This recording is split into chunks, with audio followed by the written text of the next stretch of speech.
हमला करता नजर आया। अब प्रेस कॉन्फ्रेंस में विपक्ष पर पलटवार करते अमित शाह आपको नजर आएंगे।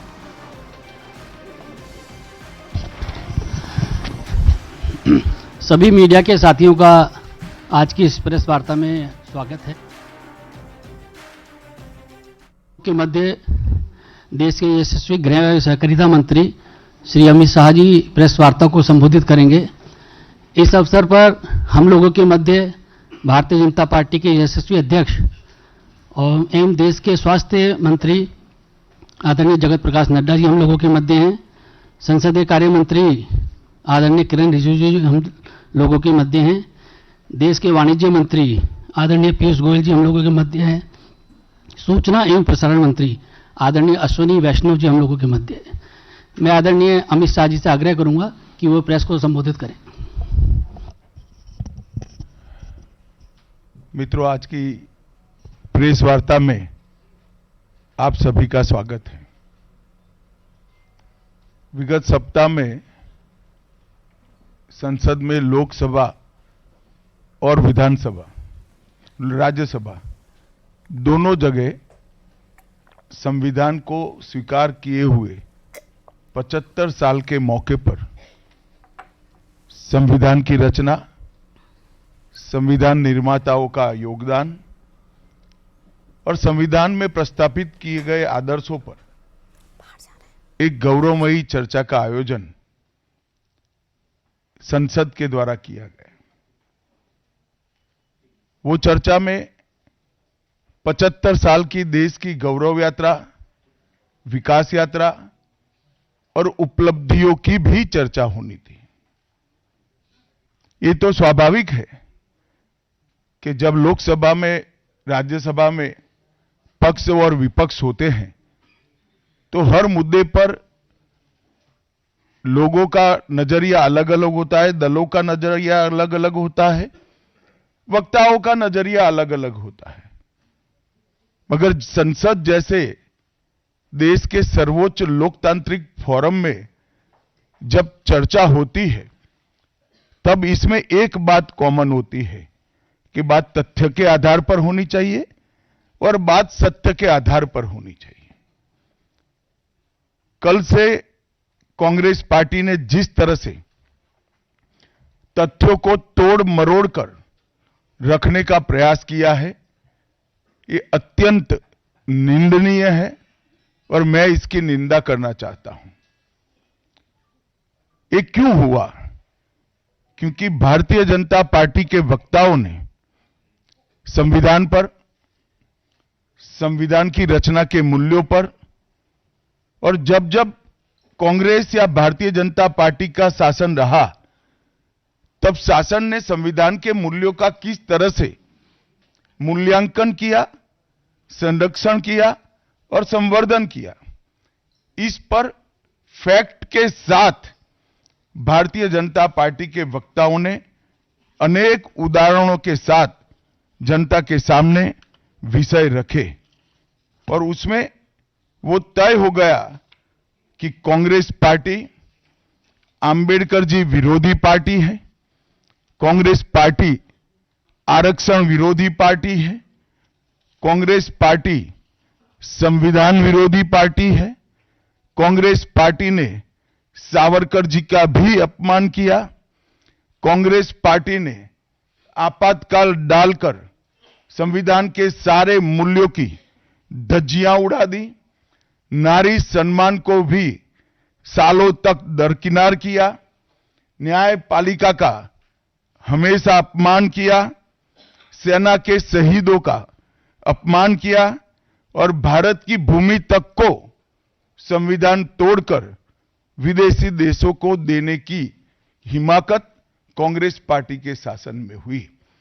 जब ये पूरा सत्य उजागर हो गया तब कल से कांग्रेस पार्टी ने फिर एक बार अपनी पुरानी पद्धति को आजमाते हुए बातों को तोड़ मरोड़ कर और सत्य को असत्य के कपड़े पहनाकर समाज में भ्रांति फैलाने का एक कुत्सित प्रयास किया है।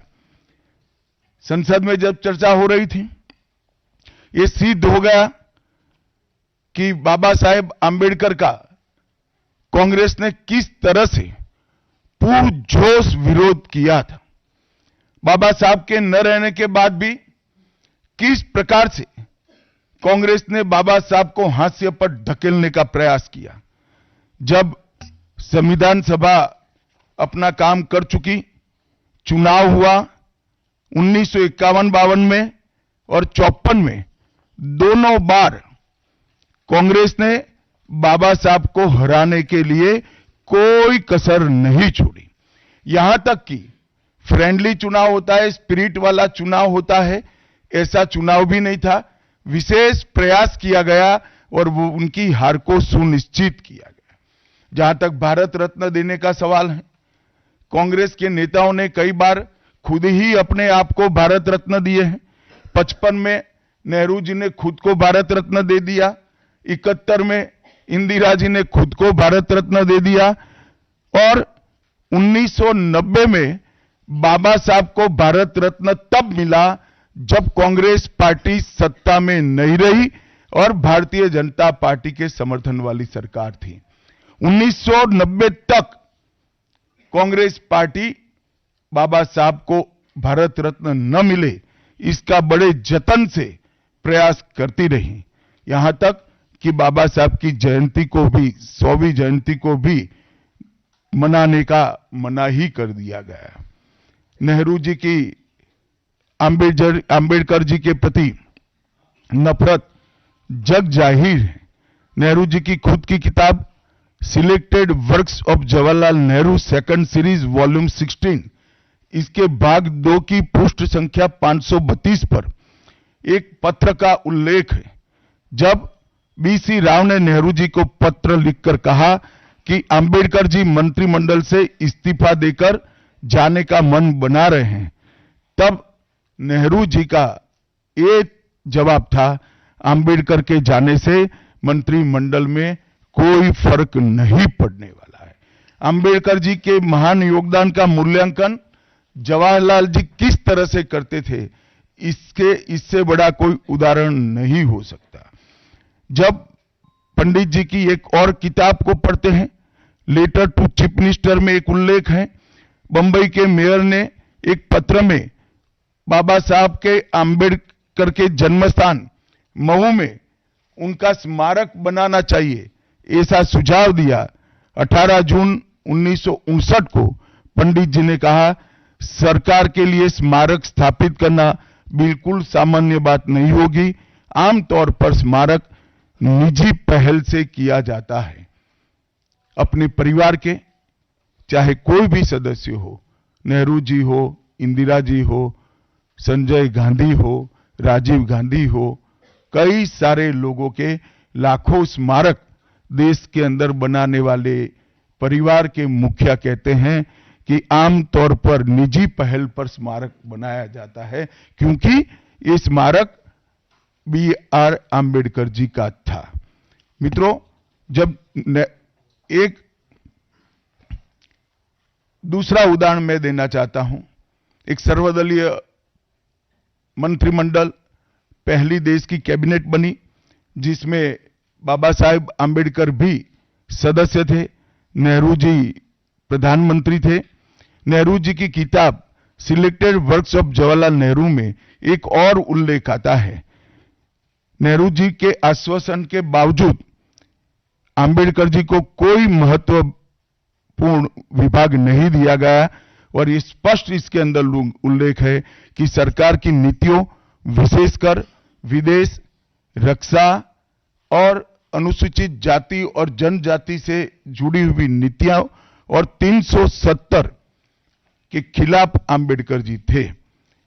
जब एक और कांग्रेस पार्टी है, बाबा साहेब आम्बेडकर का कोई स्मारक जब तक कांग्रेस सत्ता में रही बड़ा नहीं बना। जहां जहां विपक्ष की सरकारें आती गई, स्मारक बनते गए। भारतीय जनता पार्टी की सरकारों ने और नरेंद्र मोदी जी की सरकार ने बाबा साहब के जीवन के संबंधित पंच तीर्थ का विकास किया। मध्य प्रदेश में महू, लंदन में वो स्थान जहां बाबा साहब पढ़ते थे, नागपुर में दीक्षा भूमि, दिल्ली में महापरिनिर्वाण स्थान और महाराष्ट्र के मुंबई में स्थित चैत्य भूमि का विकास करने का काम भारतीय जनता पार्टी की सरकारों ने किया। 19 नवंबर 2015 को नरेंद्र मोदी जी ने अंबेडकर जी के सम्मान में 26 नवंबर को संविधान दिन घोषित किया। डॉक्टर अंबेडकर इंटरनेशनल सेंटर की स्थापना भी की। 2018 में प्रधानमंत्री नरेंद्र मोदी जी ने महापरिनिर्वाण स्थल पर डॉक्टर अंबेडकर स्मारक का उद्घाटन किया, जो लगभग 2 एकड़ में फैला है। मित्रों, मैं आज जब आप सबके सामने उपस्थित हुआ हूं, तब राज्यसभा में मेरे बयान को तोड़ मरोड़ कर पेश किया गया। मेरा मीडिया के सभी मित्रों से आग्रह है, कांग्रेस ने सार्वजनिक जीवन में ये जो पद्धति की है कि बयानों को तोड़ मरोड़ कर पेश करना, हो हल्ला मचाना और भ्रांति खड़ी करना। पहले उन्होंने नरेंद्र मोदी जी के भी एडिटेड बयानों को सार्वजनिक किया। चुनाव जब चल रहा था, मेरे बयान को एआई का उपयोग कर एडिट किया गया और पूरे देश में इसको प्रसारित करने का घृणित काम किया गया। और आज अंबेडकर जी के लिए मेरी बात को तोड़ मरोड़ कर वो पेश कर रहे हैं। मैं स्पष्टता के साथ कहना चाहता हूं, मीडिया को विनती भी करना चाहता हूं कि मेरा पूरा बयान जनता के सामने रखिए। मैं वो पार्टी से आता हूं जो पार्टी कभी अंबेडकर जी का अपमान नहीं कर सकती। पहले जनसंघ और फिर भारतीय जनता पार्टी ने हमेशा अंबेडकर जी के सिद्धांतों के आधार पर चलने का प्रयास किया है। जब जब भारतीय जनता पार्टी शासन में रही, अंबेडकर जी के सिद्धांतों का हमने प्रसार किया है। आरक्षण को और मजबूत करने का काम भारतीय जनता पार्टी ने किया है। इन्होंने जिस प्रकार से आरक्षण को भी विरोध किया, वो भी हम सब जानते हैं। पिछड़ा वर्ग आयोग, काका साहेब कालेलकर आयोग 53 में बना, 55 में रिपोर्ट आई, आज तक वो रिपोर्ट को लागू नहीं किया गया। 31 दिसंबर 1980 को मंडल आयोग बना, मंडल आयोग की रिपोर्ट आई। 80 में इंदिरा जी ने मंडल आयोग को ठंडे बस्ते में डाल दिया। 90 में जब गैर कांग्रेसी सरकार आई, तब मंडल आयोग की रिपोर्ट लागू हुई। उस वक्त राजीव गांधी विपक्ष के नेता थे और जब मंडल आयोग की रिपोर्ट लागू हुई, प्रस्ताव संसद में आया, राजीव जी ने अपने जीवन का सबसे लंबा भाषण ओबीसी के आरक्षण का विरोध करने के लिए किया। आज मैं फिर से एक बार आग्रह के साथ मीडिया को बताना चाहता हूं, सच्चाई को जनता तक पहुंचाना चाहिए। मेरी पूरी बात बहुत स्पष्टता के साथ, कोई कंफ्यूजन के बगैर राज्यसभा के रिकॉर्ड पर है। आज भारतीय जनता पार्टी के सैकड़ों कार्यकर्ताओं ने ट्वीट कर भी इस सत्य को लोगों के बीच में पहुंचाया है। और जिन्होंने जीवन भर बाबा साहेब का अपमान किया, जिन्होंने जीवन भर बाबा साहब के सिद्धांतों को दरकिनार किया, जिन्होंने जब तक सत्ता में रहे बाबा साहब को भारत रत्न मिलने नहीं दिया, जिन्होंने जब तक सत्ता पर रहे आरक्षण के सिद्धांतों की धज्जियां उड़ाई, वो लोग आज बाबा साहेब आंबेडकर के नाम पे भ्रांति फैलाना चाहते हैं। मैं कांग्रेस के अध्यक्ष खड़गे जी को भी कहना चाहता हूं, खड़गे साहब, आपका तो कम से कम दायित्व बनता है, क्योंकि आप उस वर्ग से आते हो जो वर्ग के लिए बाबा साहब आंबेडकर जी ने पूरा जीवन समर्पित किया। आपने कम से कम कांग्रेस के एक कुत्सित प्रयास में सपोर्ट नहीं करना चाहिए था। मुझे बड़ा दुख है कि आप भी राहुल गांधी जी के दबाव में इसके अंदर शामिल हुए हो। मित्रों, आज जब हम सब यहां बैठे हैं, मैं फिर से एक बार कहना चाहता हूं, कांग्रेस के पास इस संविधान के ऊपर की चर्चा में बाबा साहेब आंबेडकर विरोधी कांग्रेस है, इसका कोई जवाब नहीं बचा। संविधान विरोधी कांग्रेस है, इसका कोई जवाब नहीं बचा। कांग्रेस आरक्षण विरोधी है, इसका कोई जवाब नहीं बचा। कांग्रेस सावरकर विरोधी है, इसका भी कोई जवाब नहीं बचा। कांग्रेस ओबीसी विरोधी है, उसका भी कोई जवाब नहीं बचा। आपातकाल का पाप कांग्रेस के ही समय में हुआ, इसका भी कोई जवाब नहीं बचा। नारी सम्मान का विरोध भी कांग्रेस ने ही किया, वो प्रस्तापित हो गया। न्यायपालिका का अपमान ही कांग्रेस ने ही किया, वो भी प्रस्तापित हो गया। भारत की भूमि को भी संविधान को दरकिनार कर विदेश को सौंपने का पाप भी कांग्रेस ने ही किया, ये भी प्रस्तापित हो गया।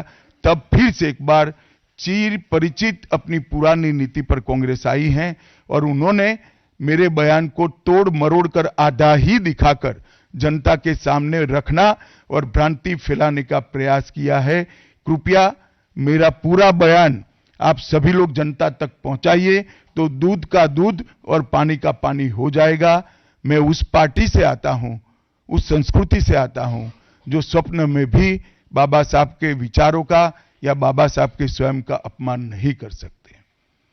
हम जानते हैं कि देश के संविधान को समावेशी बनाने में देश के पिछड़े वर्ग को, दलितों को, आदिवासियों को, गरीबों को और वंचितों को न्याय दिलाने के लिए और देश के लोकतंत्र की नींव को इतनी नीचे तक गहरी पहुंचाने में बाबा साहब का बहुत बड़ा योगदान है। पूरा देश बाबा साहब के प्रति कृतज्ञता व्यक्त करता है। कम से कम हम तो ऐसा नहीं कर सकते जिससे बाबा साहब का अपमान हो पाए। और मैं फिर से एक बार कांग्रेस के ये कुत्सित प्रयासों की घोर निंदा करता हूं और जो संविधान पर दोनों सदनों में चर्चा हुई, कम से कम भारतीय जनता पार्टी की ओर से चर्चा का स्तर मेंटेन करने का पूरा प्रयास किया गया था, विषय पर बोलने का आग्रह किया गया था और तथ्य के साथ बोलने का आग्रह भी हमारे सारे वक्ताओं ने किया था। वो सारे प्रयास पर कांग्रेस ने पानी फिरा है और मैं मानता हूं कि देश की जनता इसके इस प्रयास को भी जानती है, उनकी मानसिकता को भी जानती है और उनकी कार्य संस्कृति को भी जानती है। धन्यवाद। रविंदर जी।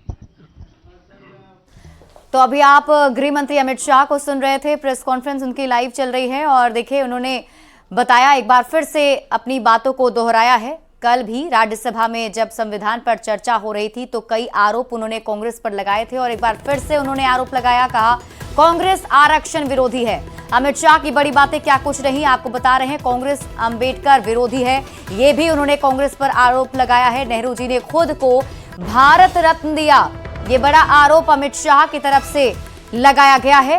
आपको बता दें कि ये पूरा मामला अमित शाह के बयान को लेकर है जो उन्होंने संविधान के चर्चा के दौरान दिया था। उसके विपक्ष ने जमकर पलटवार किया और अब अमित शाह ने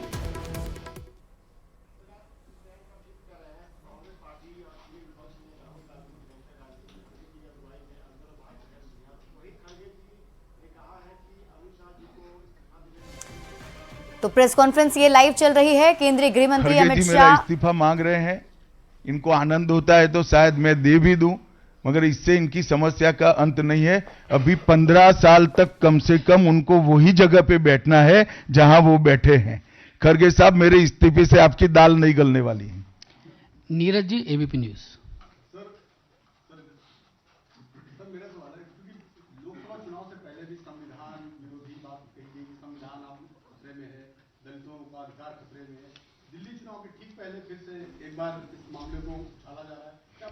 नीरज जी, आप भूल रहे हैं, बीच में हरियाणा और महाराष्ट्र का चुनाव हो गया है और उन्होंने लहराया हुआ संविधान अंदर से कोरा था।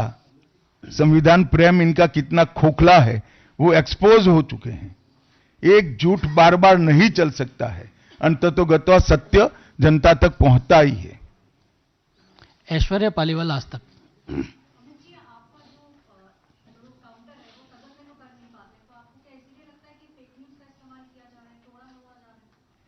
नहीं, सिर्फ मुझ पर नहीं, कई बार प्रधानमंत्री जी के लिए भी इस प्रकार के प्रयास किए, चुनाव के वक्त मेरे लिए भी किया था, फिर से एक बार कर रहे हैं। मगर मैं इसीलिए आज आप सबके सामने आया हूं। सार्वजनिक जीवन में आपका भी दायित्व है कि क्षीर नीर करने में जनता का मदद करिए। दूध का दूध और पानी का पानी करने में जनता को मदद करिए। मुझे आनंद होता अगर मेरे भाषण के मुद्दों के तथ्यों को वो चैलेंज देते। तथ्य पर चैलेंज देने के लिए कुछ नहीं है। मैंने भाषण का एक एक शब्द तथ्यात्मक है और इतिहास से गर्भ से बाहर आया हुआ है, इसलिए वो इस प्रकार से मेरे भाषण को एडिट कर कर इसको गलत अर्थ निकालकर इस प्रकार का प्रयास करें। शैलेंद्र जी, खुद खड़गे जी की तरफ से एक आपत्तिजनक बयान भी आया है आपके बयान को कोट करते हुए इस तरह से कि हाँ आग लग जाएगी, या उस पर क्या कहना चाहेंगे? उन्होंने भड़काऊ बयान।